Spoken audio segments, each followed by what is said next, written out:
In a surprising move, President Joe Biden decided to come out in support of the organizing workers in Bessemer, Alabama. These are Amazon warehouse workers who are currently in the process of trying to form a union.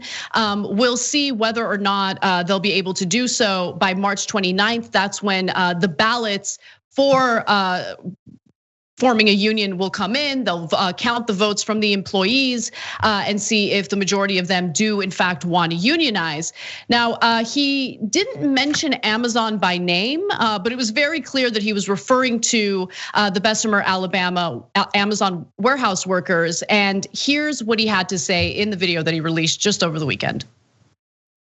The choice to join a union is up to the workers, full stop.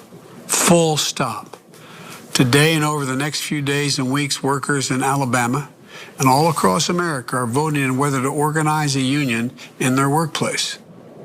This is vitally important, a vitally important choice as America grapples with the deadly pandemic, the economic crisis, and the reckoning on race. What it reveals the deep disparities that still exist in our country. And there should be no intimidation, no coercion, no threats, no anti-union propaganda. Unfortunately, since these are employees in Alabama, a state that doesn't have very many labor laws on the books, there is quite a bit of intimidation and propaganda taking place on behalf of Amazon. They're forcing their workers, 6,000 of them, to attend anti-union meetings. They're also playing some pretty sick tricks when it comes to basically squashing any efforts to organize. So for instance, they're not allowed to organize when they're on the Amazon, premises. Like they have to do so outside of work. And so one thing that they've been doing with some of these organizers is they've been talking to Amazon employees as they're stopped at red lights, before they go into work. And what it appears happened is Amazon got the county to change the timing of the lights. That way they don't have enough time to talk to the employees. Just want to show you a quick video that was put together to kind of explain how this all went down. Take a look. Amazon actually had the city to come out there and recalibrate the red lights. There was a truck across the field that had been sitting there for about 2 hours. And so we went over to him and he said, no guys, I'm just here to do a traffic study. Right there at our red light where we stand. And then they stayed there for the rest of that day. And from that day forward, those red lights were completely different. And the reason they do that is when they come down the exit, that red light will turn green. And they have to keep going. So they can't stop and chat with them. A person might pull up and say, hey, can you answer this quick question for me? By the time she gets that out of her mouth, the light has changed green that quick. Caused an accident since we've been out there. Big Mike almost got hit. 2 cars crashed and jumped up on the block where I was standing at. I had to literally jump off the block, get back up and try to help the people to make sure they was okay. So this is a big deal, Cenk, especially considering the fact that it's pretty unprecedented for a sitting president to be this supportive, at least even if it's lip service, toward workers organizing and forming a union. And I think it's really important when it comes to the single largest employer in the country, which is Amazon. We're talking about 6,000 warehouse workers in Bessemer, Alabama alone, and we know what their labor conditions are like. We've reported stories about how these warehouse workers are treated. So this is really important. Yeah, so first of all, on that red light, it's a small point, but the county might or might not know what Amazon's motives were. Amazon changing the light, their motive is super clear, okay? But the county might be in on it or not in on it, and it just fell for Amazon's trick. We don't know. Okay, so now moving on to the more important points. Joe Biden putting out that video, that's really good. I'm really glad he did it. It's already better than Obama. Obama had that famous line about, oh my God, if the unions ever go on strike, Do we have that? We have that video. Yes, yeah. So let me give you some context real quick though, because this video is before he got elected. He campaigned pretending as if he would put his walking shoes on and join workers at the picket line. So just know that this is in 2007 before he got elected, and obviously afterwards when he did get elected, he did not support workers the way that he said he would. So let's just take a quick look at that. It's a short video. If American workers are being denied their right to organize and collectively bargain when I'm in the White House, I'll put on a comfortable pair of shoes myself. I'll walk on that picket line with you as President of the United States of America. Okay. Didn't happen. Yeah, those are the most unused pair of shoes in American history. So of course they did go on strike, famously in Wisconsin, and it was about collective bargaining. It was exactly what Obama was talking about, and he just could not find those shoes in the closet. Barely engaged in the fight at all because God forbid it could hurt his ratings. So he did almost nothing to help the workers in Wisconsin, Obama. And now, of course, Biden was part of that administration. Of course, he followed suit. So this is already better than Obama, that at least Biden is coming out as president and making a statement about it. It's weird that he's not bothering to mention Amazon and the particular case, even though he says Alabama. Just finish it, Joe. Who cares? What are you still scared of Amazon? Anyway, I'm trying to give him credit. God bless. I like that you made the comment, okay? So now, but if you want to keep it real on what actually matters, there's one thing that Biden could do that would make a giant difference. You just say, that's it, I'm in favor of the $15 minimum wage, and we're not gonna let the parliamentarian kill it. Parliamentarian has no power, we have the power. Kamala Harris is the presiding officer of the Senate, and she will rule that we can use reconciliation for the $15 minimum wage. The workers of Alabama, congratulations, I just gave you a giant raise. Now, by the way, that doesn't mean that they shouldn't unionize. Amazon is a near perfect company to unionize against. They're gigantic, they are worth about $1 trillion. They treat their workers very poorly.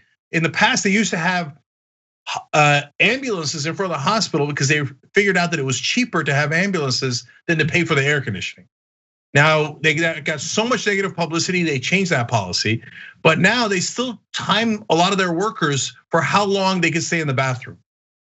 I mean, if you're not organizing around that, I don't know when you would ever organize. So they should definitely unionize Amazon in Alabama. It's like the largest corporation in the world almost.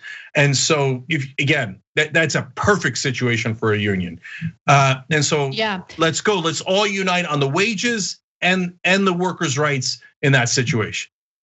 And Cenk, if I may, there's one more thing that I wanted to bring to everyone's attention, because it's also one way that Biden can show that he doesn't just talk the talk, that he's actually willing to back substantive legislation that would help protect workers' rights to organize. So it's known as the PRO Act. It actually passed in the House already, obviously by party lines. Some Republicans voted in favor for it, but it's important because the Taft-Hartley Act of 1947 essentially stripped away some of the protections that unions had. Like it really did away with some of the strength that labor had in the country, and it did so by allowing states like Alabama to pass right to work laws. So I want to give you some details on what the PRO Act would do. The Protecting the Right to Organize Act, known as the PRO Act, would amend some of the country's decades-old labor laws to give workers more power during disputes at work, add penalties for companies that retaliate against workers who organize, and grant some hundreds of thousands of workers collective bargaining rights they don't currently have. It would also weaken right to work laws in 27 states that allow employees to forego participating in and paying dues to unions. So let me explain that real quick, because part of the Taft-Hartley Act was to basically make it mandatory that if a portion of the workers at a company decide to unionize, well then they can't force other workers in that company to pay union dues if they don't want to be part of the union. However, they would also get, the non-unionized workers would also get the same benefits that the unionized workers fight for. The unionized workers will go on strike. They'll lose their wages as they're on strike, and as their colleagues and their coworkers are crossing the picket line to go to work. Their workers, what they're fighting for, what they accomplish through those strikes, would still extend to those workers who don't join them in the fight. So what does that do? It disincentivizes people from joining the union, from being part of that fight, and more importantly, from paying the union dues that help to strengthen that union. So that's part of what would be repealed under this PRO Act. So I haven't heard Biden, mention a peep about that, and I do think it's important for him to show that he's willing to back actual legislation that would strengthen labor and people's bargaining rights in this country. All right, last two things. The reason why I love this fight so much is because, look, I'm going to keep it real. Sometimes unions go in and they're afraid to take on fights with giant corporations because they have so much power. So they'll go pick on the local mom and pop, and they organize against the local diner and the local warehouse. It makes it even harder to compete against Amazon. Amazon's like, thank you very much, really appreciate it. And the union thinks, well, that's a fight I could win. So in this case, they're not doing that. They're going after the actual giant corporation. Well, more power to you, brother. That's the fight we all agree to. And that doesn't secretly help giant big businesses. It actually challenges power. That's what unions are supposed to do. So love this one, okay? And I'm gonna read one comment from our audience, from our members. A very stable dragon wrote in light of the $15 minimum wage battle and that Biden hasn't come right out and say that he should be left in the bill, Biden's strong words in support of unions collapses. Unions fight for higher wages. If Biden was truly pro-union, he'd be pro $15 minimum wage. And so that's absolutely right. Biden doesn't have to say anything about this. He could just put the $15 minimum wage in the COVID relief bill, and that's it. That'd be the most pro-union thing you could ever do. Giant $92 billion raise for workers across this country every single year. But Biden says he wants the $15 minimum wage, and every person in the media writes that he wants it. But then he helps kill it by saying, no, the parliamentarian is more important than 32 million workers in this country. So understand right now, as things stand, Joe Biden plans to kill the $15 minimum wage. Do not let him blame Republicans.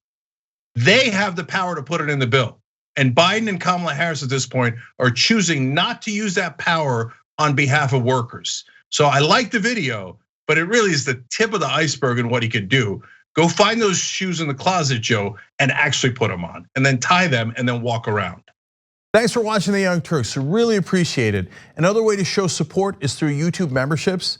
You'll get to interact with us more. There's live chat emojis, badges.